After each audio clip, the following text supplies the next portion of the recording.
आपको बताना चाहूँगा, युति युक्तिकरण सहित जो 4 सूत्री मांग है उसको लेकर 28 तारीख से शिक्षक साझा मंच प्रदेश में आंदोलनरत है। हमारा स्पष्ट मानना है इस युति युक्तिकरण से प्रदेश की शिक्षा व्यवस्था पूरी तरह से चौपट हो जाएगी। और युति युक्तिकरण का कॉन्सेप्ट सरकार ने लाया, एक बार नियम से भी करती तो समझ में आता। इतने भ्रष्टाचार, भर्राशाही, विसंगतियाँ हुई है जिसको कहा नहीं जा सकता। इतने सारे सबूत हैं, उसी जगह से अतिशेष बता के वहीं भेजना, विषय को बदलना, रिक्त पद को नहीं बताना। एक तरह से शासन और अधिकारियों का काम शिक्षकों से दुश्मन जैसा हो गया है। वो शिक्षकों को ऐसे ट्रीट कर रहे हैं जैसे शिक्षक उनके दुश्मन हो गए हैं। हम उनसे विनम्र पूर्वक आग्रह करना चाहते हैं कि प्रजातंत्र में इस तरह से तानाशाही प्रवृत्ति का कोई भी स्थान नहीं है, क्योंकि तानाशाही के एक दिन अंत होता है। इसलिए जितने भी विसंगतियां हैं पहले तो युक्ति युक्तिकरण बंद होना चाहिए, और जितने भी आपने विसंगतियां की है उसका विधिवत आवेदन ले। पहले आपने न तो आवेदन लिया, न सूची जारी किया, न दावा आपत्ति लिया, न निराकरण नहीं किया, नैसर्गिक न्याय की आपने हत्या कर दी है जिसकी हम निंदा करते हैं। तो अभी जितने भी विसंगतियां हैं उसको आवेदन लीजिए, उसका सूचीबद्ध कीजिए और एक समिति में उसका चर्चा करके निराकरण कीजिए। और शिक्षक साझा मंच के कम से कम 2 प्रतिनिधियों को वहां बुलाइए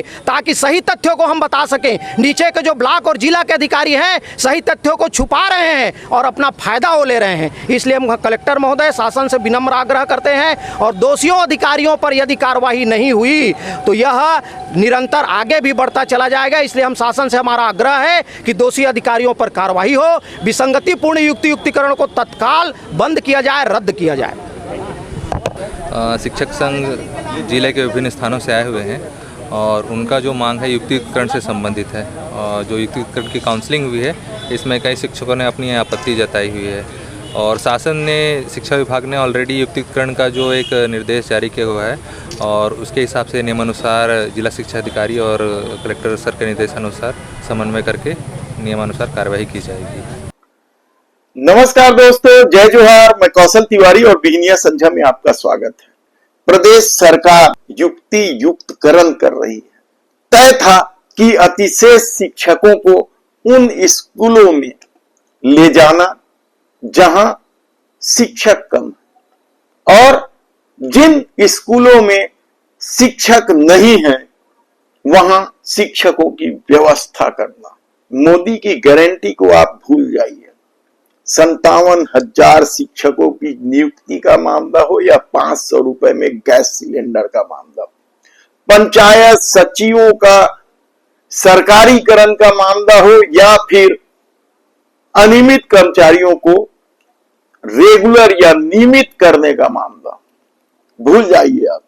क्योंकि सरकार जिस तरीके से चल रही है, जो खेल खेल रही है शिक्षा व्यवस्था को लेकर, वह बेहद ही चौंकाने वाला है। यानी किताबें स्कूलों में बंटने की बजाय यदि कबाड़ी के पास पहुंच जाए, जो किताबें बच्चों को दी जाती है, आप समझिए कि सरकार कैसे चल। बस्तर से जो खबर आ रही है या दूरस्थ अंचलों से खबर जो आ रही है वह बेहद ही डरावना है। 16 जून से स्कूल खुलने वाला है और जर्जर भवन में क्या बच्चे पढ़ेंगे? अपनी सुरक्षा के लिए तो क्या कुछ नहीं करती है सरकार, और उसके मंत्री नेता जरा भी खरोच आई तो बवाल मच जाता है। लेकिन उन नौनिहालों का क्या जो जर्जर स्कूल में पढ़ेंगे, जो अपनी जान जोखिम में डाल रहे हैं? वे मासूम है, उन्हें मालूम भी नहीं है कि कब छत गिर जाए, कब प्लास्टर उखड़ के उनके सिर फोड़ दे या उन्हें घायल कर दे। कोई व्यवस्था होनी चाहिए। जर्जर स्कूलों को क्या गर्मी की छुट्टियों में ठीक नहीं कराया जा सकता था? तो दूसरी तरफ कई स्कूलों में युक्ति युक्तकरण को लेकर संशय बना हुआ है कि 16 जून से पढ़ाई कैसे शुरू होगी।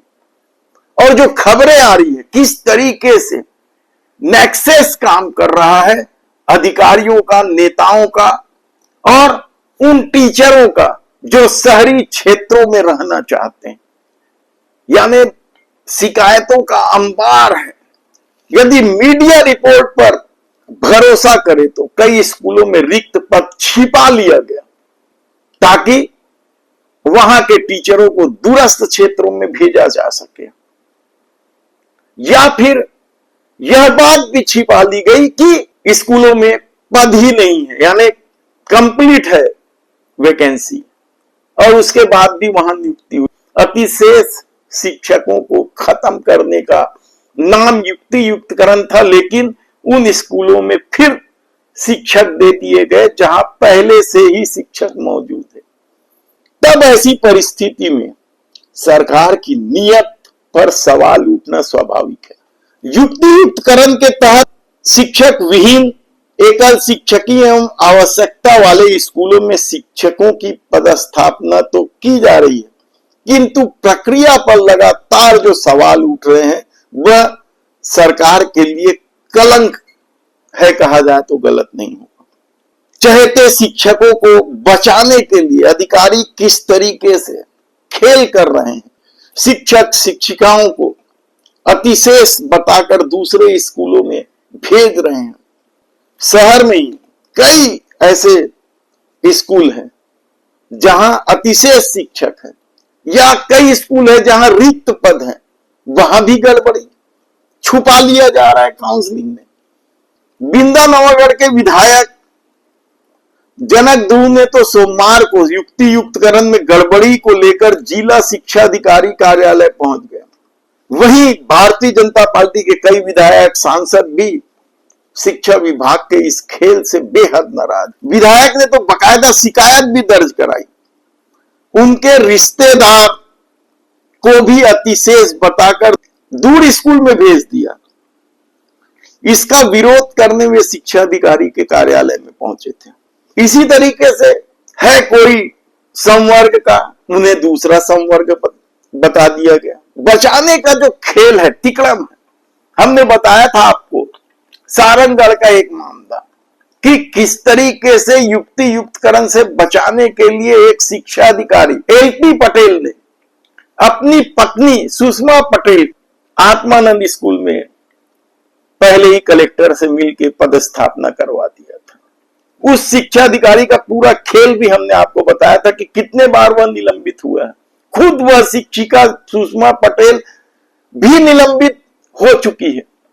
और ऐसे लोग जो पहले से ही संदिग्ध हैं, अपनी गतिविधियों की वजह से निलंबित हैं, उनको यदि शासन प्रशासन संरक्षण दे रहा है तो आप समझिए कि पूरे युक्ति युक्तकरण का खेल किस तरीके से चल रहा है। अभी युक्ति युक्तकरण के विज्ञान टीचरों का काउंसलिंग बचा, यानी कंप्लीट नहीं हुआ। जब कंप्लीट होगा हम आपको पूरी रिपोर्ट देंगे कि आखिर सरकार की मंशा क्या है, कितने स्कूल बंद हो रहे हैं, कितने स्कूलों को मर्ज कर दिया गया है और क्या क्या खेल सरकार ने खेला है।